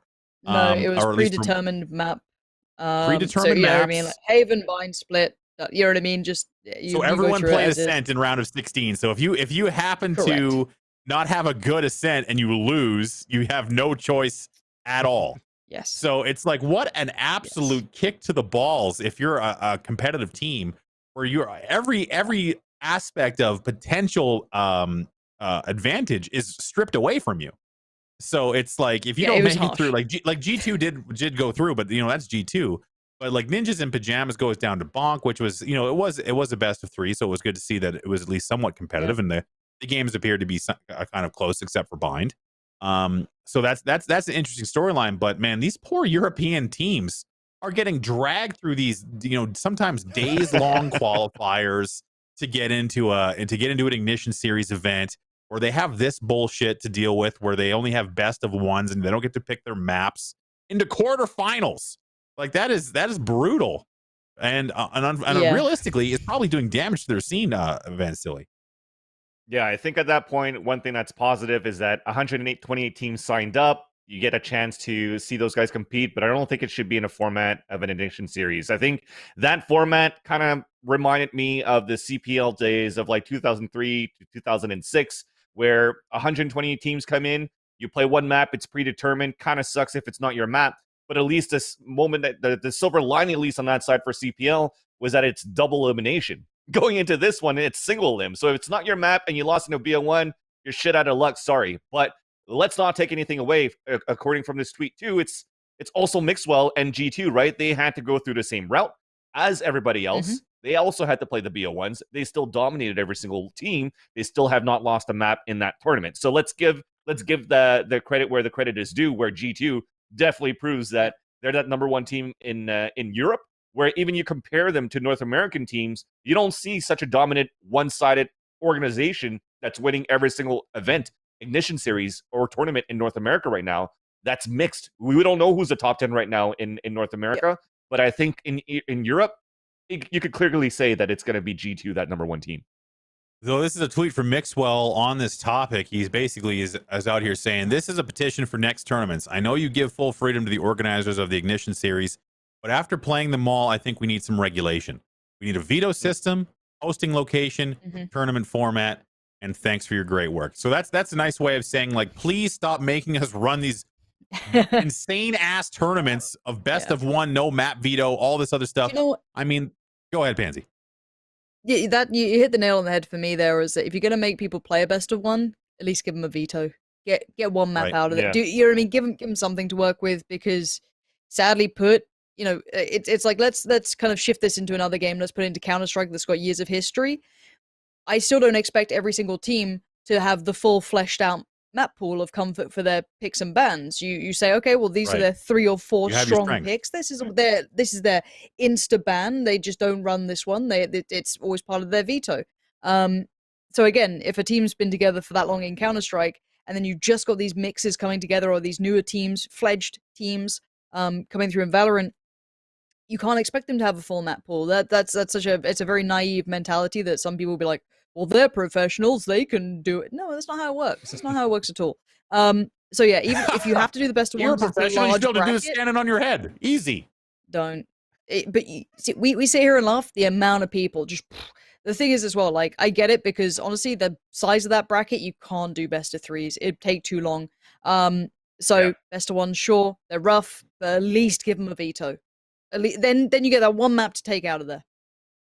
So let's take a look at some of the stuff that happened in the turn. And Vansilli, go ahead before we jump into it. Go ahead. Yeah, sorry. And if we want to go into that format too, I think at that point, start adding some qualifiers until we get into a certain format where we could actually get that standard that Mixel wants to, right? And I think another thing is, yes, Riot gives a lot of freedom to the tournament organizers to kind of set their format, but I think it's also the tournament organizers' job to start talking to these teams too, to do a survey and understand what the teams really want. And there's going to be some battles back and forth, because you can't always bend over for the players. I gotta make that clear too. The players aren't always right either. So at that point, you have to figure out the middle ground. based on the schedule that you have, how many days that you have, how many hours per day do you want to run, and then kind of have even to negotiate at that point with the players, with the organization, with the teams, so that we have something that's a just medium that's going to have the great competitive edge, competitive integrity, and happiness from the teams too. And I think that's going to bring a great tournament. God. You're You right. bring up such a And fun point that I just have Vansilli. to, sorry to jump in. Yeah, go ahead. It made me laugh because I remember back in the Counter-Strike days, this was before it kind of became where it is now, where people are mostly happy with the format. There was this point where people would complain that they weren't in the arena for the whole days, or they weren't at the event for like the 2-week run-up of here's your qualifiers, here's. I'm like, how much money do you think some of these TOs make? Like, most of them are doing okay, but you think they can afford to put up hundreds of players for 2, maybe 3 weeks, fly you all in, bear in mind, you know, the TOs pay for all Have the this, resources. get talent on site, get all the production crew. Like, this is that magical thing where players are like, but I want the fairest result. It's like, I understand that, but there's a balance. Are you but out of your now fucking we're in mind? there is a That's what I would balance. say. And honestly, there's a balance of like, I don't want to watch a fucking 6-week tournament just to make it like fucking give me a little ante on this. Like, but as I said, we're online right now. It's very different. You're not putting people up in hotels. You're not flying them in. You're not, you got your production team, probably admin crew. You've got, maybe you're paying your casters, and you got your prize money, and they don't all, come from the same budget either. So your running costs are much smaller. So you could definitely do a bit more work. And of course, yes, Riot does it for Worlds, the one-off of the year. Same when you look at Dota for TI, the one-off of the year. It's you can't do it for every single tournament. It's not the same. No. And an Ignition series is not Worlds. You know what I mean? Yeah, We ain't we're not selling there yet. stadiums here. Like, Yeah, we're not there yet. again, like, I think if people understood how much it costs to put on one event, you know what I mean? Like, one event from like every element, they'd fucking shit themselves.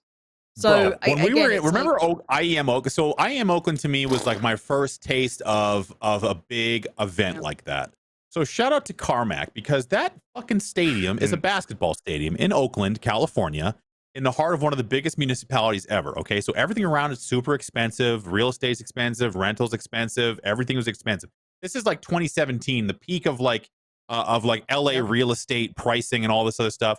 So the amount of resources, like they had to turn a basketball stadium into a full-fledged esports event in 2 days. Yep. Like they had all these enormous boxes just like lined up in the tunnels of the Oracle Arena, where they had to then unpack this stage and put all this stuff together, the lighting, the seating, all this other stuff in a span of 3 days. And these guys are like, well, I would have preferred to be here for 2 weeks.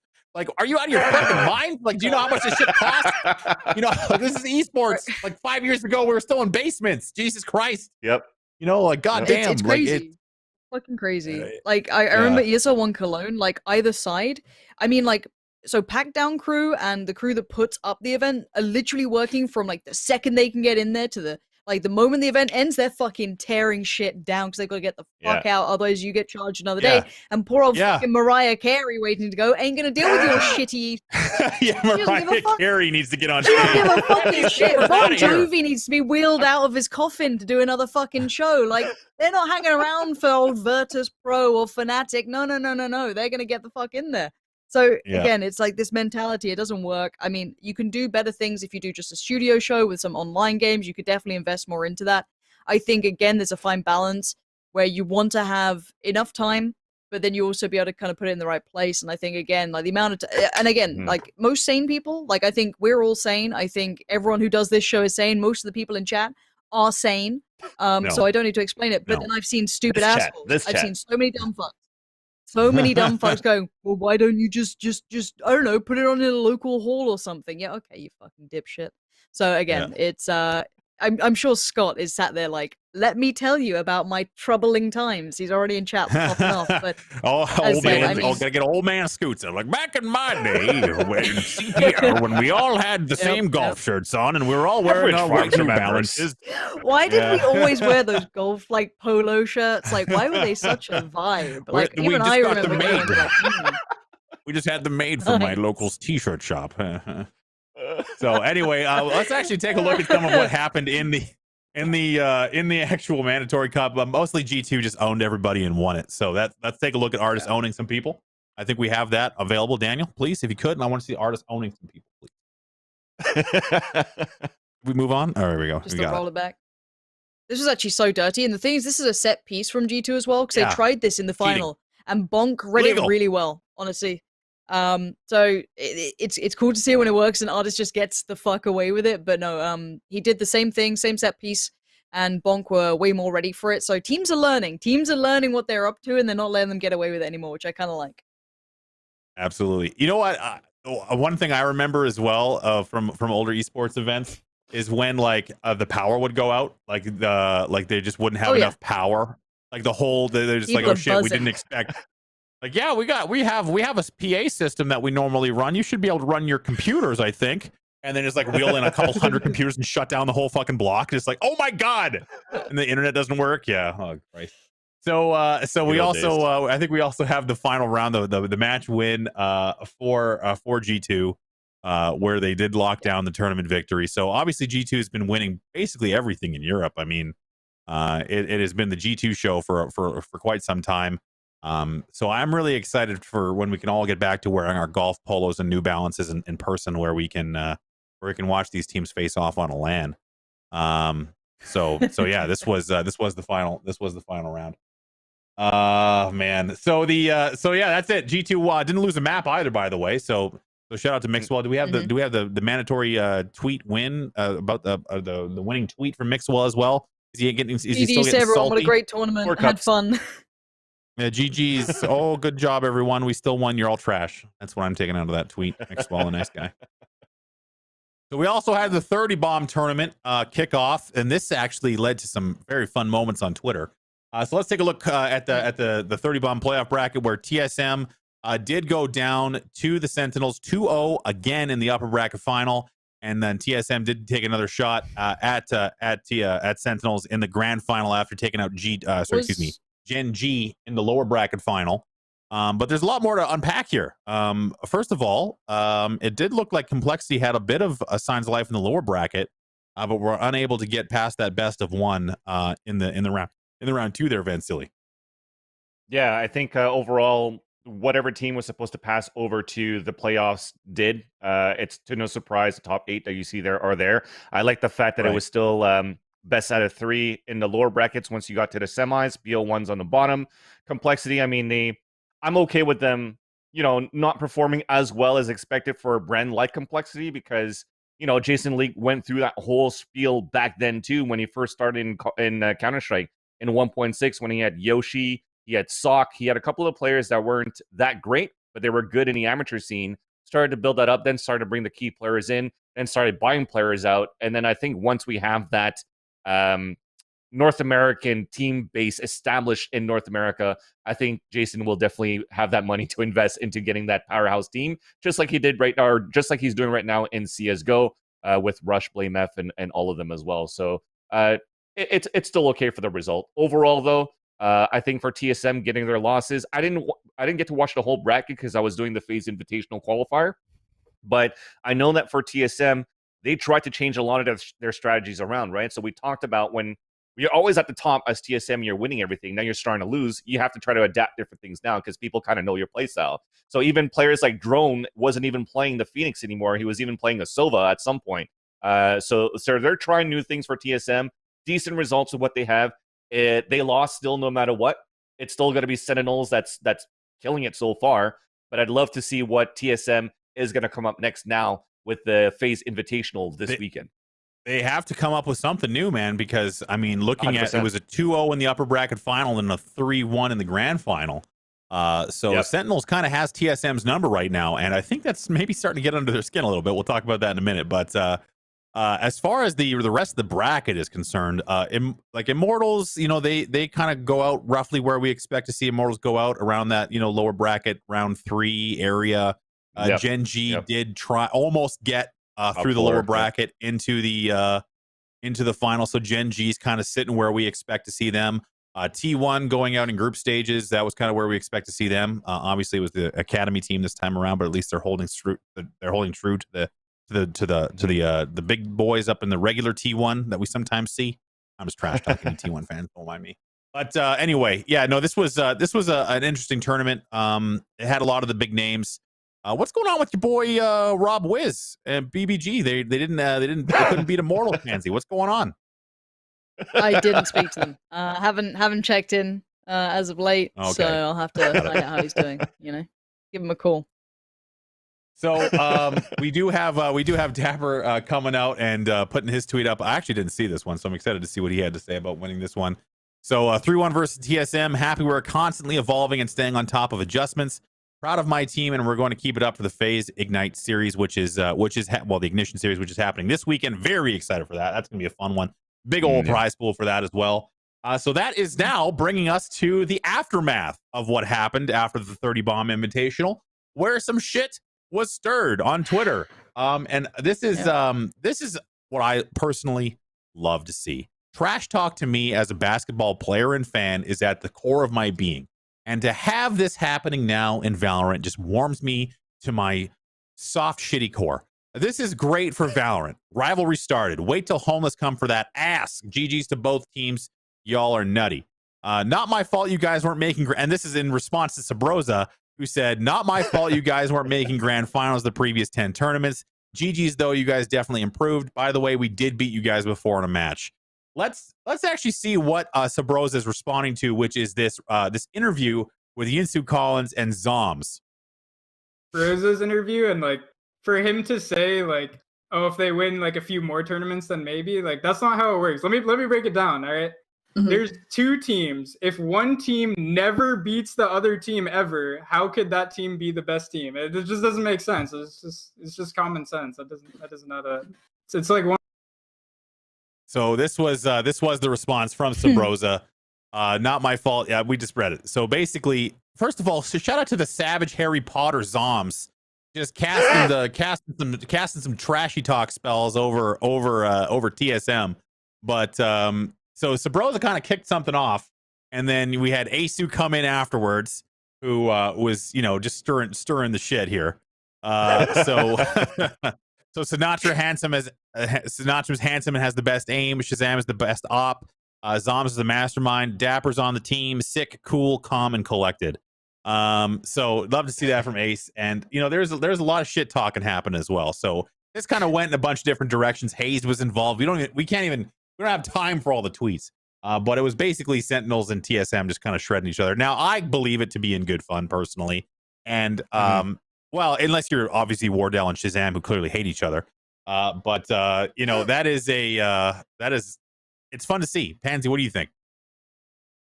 I think it's all good fun. I mean, I think it's this. Okay, so it's a dangerous game to play, right? Like the people Right. who are It's all not fun and games stupid, till someone gets appreciate it. Exactly, but it's also, you've got a fucking rabid fan base of idiots sometimes. You know what I mean? Like, they don't read the nuance or the fun, and they don't understand that it's all, competitive, and it's not the same when someone goes, I'm gonna fucking kill your family if you beat TSM again. You know what I mean? Like, some of these people go that's not very fun. I mean, this is the thing. Like, as I said, it's all good and fun until someone goes too far. Until Twitch Jack gets involved. Literally, that's the problem. It's like some of the, and no, you're not responsible for them, but you do have to keep it in mind that some people don't understand that this is, it's a bit of ribbing, it's a bit of fun. It's not personal. They don't actually hate each other, and even if they do, they're not going to incite it on Twitter. So you know what I mean. But fan bases are insane, and people think like when people think of like fan bases and like stans and stuff like that, they think of like some weird K-pop fans who are just like posting gifs constantly, having a great time. But no, 14-year-old boys who just idolize streamers are just as terrifying when it comes to this. Like, they go so far to like, wholly believe word for word with no nuance that, Shazam is the devil and I will flame him. I will personally attack him for hours on my several shitty Twitter accounts. So it's like, as long as people understand there's nuance, right? Like, and I wish we lived in a world where I didn't have to clarify this. But I do. That's the issue when everything's text-based, right? And now this is, again, more boomer opinions coming at you. But back in my day, if you say something shitty to my face, I will just punch you. That's the kind of thing. Like, it's there's obviously no consequence for being an asshole on the internet anymore. But I really do hope that these players do keep it in bounds. Now, regardless of, you better believe there's personal dislike between players in pro Valorant. There absolutely is. 100%. But channeling that into what constitutes eventually harassment, because Twitch chat can't take things in stride and just have a bit of fun, talk some shit, and move on. It's a lot different. We talked about this with the caster bias stuff last week. It's we're all out here just trying to do our best in a live show, and these guys are doing their best in a live environment as well. And then they take to Twitter afterwards, because what other outlet do you have? You don't really have one, right? So as long as we don't take it too far. That's all I want to talk about that. But let's get back to the trash talk, because there's more of it. Let's talk about Hayes trashing on G2 a little bit. Another interview with one Yinsu Collins. We look at EU for sure. Me personally, I've watched some G2 games. I gotta admit, their strategy is a little weak, but they have strong players. Their moves are weak. So, individually speaking, they're strong, but their strategy is very weak. And they'll evolve eventually. And once they do, well, trust me, we'll be stealing stuff. Oh. So do you think that Hayes has a black kettle that he can point to? Like, do you think that he can just be yes, here's my I also have a kettle of this so color. Nice. Yeah, Hayes was so nice about it. It's like, oh, they're a little bit strategically weak, and you have artists just going, NA's wank. Though. They're all wank. Talk about they're all shit. Like Hayes was just perfectly fine. He was like, oh, they're all weak strategically, which is, I think, a fair take, but you're still not going to beat them pound for pound. So, I mean, what does it matter? Hayes to have a mirror. If they're weak strategically. He's got it with that beautiful hairdo. He's got to have a mirror somewhere. He's a gorgeous man. He's no, I mean, as I said, like, then you have artists, and then you have like these boys just dumpster babying people. So I mean, it's if you give shit, you got to receive shit, and an artist will be the first. How are you gonna put Fun Plus Phoenix down there, bro? Like, come on, that's a good team. They're already like this dead. Yeah, come on. Love it. I like it. Love it. So Artist has got some. Okay, all right. So Artist has been spending some time in Photoshop. Every time I win a grand final, I do one push-up. Oh, I see. Okay, very good. wins a couple of tournaments. All right. What else we got? Oh yeah, here's Carlos, by the way, G2 guy. He's the owner of G2 coming in. There is close to zero chance that any NA team can win more than 5 rounds per map on average against our Valorant team right now. They fucking suck. Shout out to Carlos. I had some words for Carlos, but I mean, he doesn't give a shit what I have to say. But I mean, like, come on, I fucking love that. You can't say that. It's impossible to find that out. It's like me saying, like, okay, Carlos, but that's I the could beat your point. team on It's so big. Yeah. It's just, it's good. I like to see it. It gets people riled up, gets people excited. And because no one's watching EU Valorant right now, they need it. They need all the hype they can get. It was like 20K watching that game. Shut the fuck up. Poor EU Valorant. So far behind. They're so far behind right now. Unfortunately, TSM and all these teams is running away with it. So this is sick also coming in to say it was impossible to say TSM was the best team based off of 1 month of results. Just like it's impossible to say we are the best team right now. It takes months and months of consistent domination to be considered the best. Stay on your grind and let the results do the talking. This tweet is meant only for NA. Sick. Obvious international rankings cannot be. Shut the fuck up, sick. Okay, we're trying to have our fun here, okay? Get your logic out of here. Okay, we're trying to trash talk each other. Beat it with your mature attitudes. I love it. I think all these arguments, this back and forth banter, it adds a lot to the entertainment. When you're talking about storylines, trying to build storylines as an analyst, as a caster, bringing that and feeding it into a broadcast too, I think it brings such a beautiful show and a beautiful aspect to the entertainment of this game. And also, like, I would love to see this transpire to interviews at live stages as well. So far, from what I've watched from like interviews from players winning matches here and there in CSGO, there's still everybody's like, okay, let's be nice, let's be professional, let's talk nicely here and there. But then I look at, for example, in Rainbow Six, you have a couple of guys that just like to be as mean as they are on Twitter, and they like to play that villain game for the scene. And I love to see that more personally, and it adds more flair to the whole scene. It adds more flair to the show, and I hope this continues on. But again, like you said, Pansy and Moses, it's not about the banter, or it's not. Let's not take it too far, at least from the fan base, because based off these bantering that happened since yesterday. You have Zoms that's trying to fucking deadlift 315 pounds and looks like a candy cane. Yeah, but it was all fun and doing games, that right? shit, bro. Yeah, back it off a little bit, brother. You gotta like, okay, let's watch. This is not healthy. This is not it. First of all, he's got no locks on the weight, so they're shifting all over the place. Elbows. Oh my god, you're gonna blow your fucking back out, you psychopath. Jesus, that hurts, but it's still fun, right? It's still fun. So let's He's got the continue to belt see on. that. I think it adds more to the scene. It's fucking great.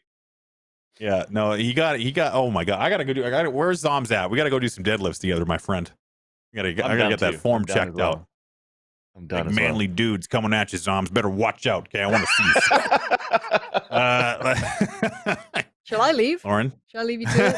yeah, we need baby oil and some chalk mixed up together so I can batter myself like a turkey. Okay, let's. You know, I think actually, I think that kind of. Any thoughts on the trash talk, fans? So, can I leave now? I'm physically uncomfortable. So, any thoughts on the trash talk, fans? Any final thoughts on that? Fuck, how do I recover? No, yeah, all good fun and games. I hope the audience understands it. And I worry that the audience can sometimes not understand that it is, you know, meant to be good fun and to treat it as such and not go to being rabid animals. But yeah, other than that, you know, baby oil and some chalk. The essentials for any gym trip. Just wait until we're all back in California again. You know, once we're all back down in the sun, you'll understand the need for baby oil and chalk. All right. Anyway, so so I think that almost brings us to the end of what we wanted to talk about today, Vansilli. So let's take a brief 5 minutes here and talk about the upcoming Phase Ignition Series event. It is coming up this weekend. We didn't have a full segment dedicated to it. Of course, we will on Tuesday once it's all said and done. We'll have a new set of power rankings likely as well. So Vansilli, started with you. What are you excited for the Phase Ignition event? I think it's just going to be who are the last teams I think they're going to be invited, right? I don't know if they were fully announced yet, but I know there was 4 qualified teams. Yeah, they are announced. I just see on the spike right now. So Gen G, Envy, Renegade. So you have the top of top North America again. You have 4 teams that actually qualified from the qualifier number 1 and 2 over the weekend. I think that could put up some good upsets. So I think overall, out of these 16 teams, it's just going to be beautiful to watch the competition that we're gonna have. As much as I'd love to see an upset, there's no fucking way. But let's Pansy, how about you? What do you think? You got some upsets up your sleeve? Who stood out, or who stands out to you? Obviously, Sentinels has a lot of momentum coming in. Yeah, I don't think it's going to be an upset from the teams going to the end. Sorry, Pansy. I was just going to say, like, one of the teams that qualified is like Lemonade Stand or even Bloom. Bloom has Kaplan, which is used to play with Built by Gamers. If I could see a rivalry between Kaplan and Built by Gamers, who also Bloom also has Roka, by the way, which was beautiful to watch him play over the weekend. It'll be nice to see some old school guys come back into the scene and dominate at least the group stages. Yeah, I mean, for me, I'm just trying to think. I think the Sentinels again, see if they can stay consistent. That's about it. It's a matter of.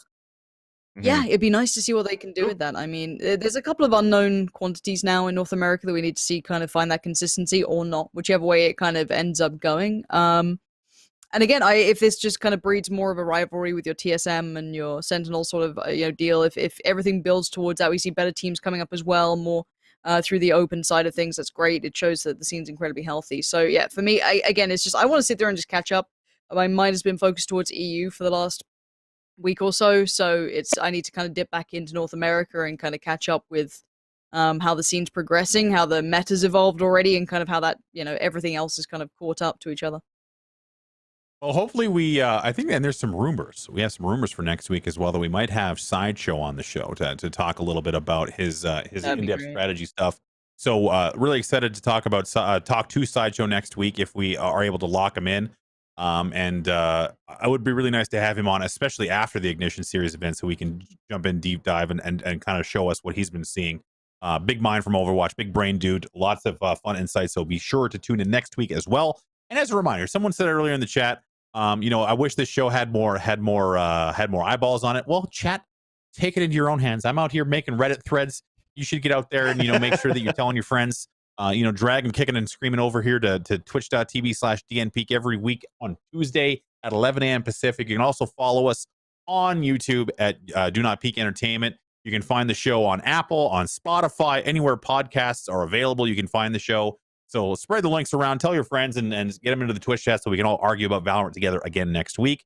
Pansy and Vansilli, it's been an absolute pleasure once again. And just as a short tease, we do have another show tonight. It's going to be the Red Sky City, a D&D campaign with some esports fan favorites. For some reason, even though I talk about role-playing all the time, I was not invited. I'm not going to talk about that. That's for another day. But shout out to the Do Not Peak crew, who has got a pretty fun show tonight at 6 p.m. as well. So thank you guys for watching. This has been Valoranting, and from Pansy, myself, and Vansilli, we'll see you next time. Peace, guys. Bye. For real. Bye.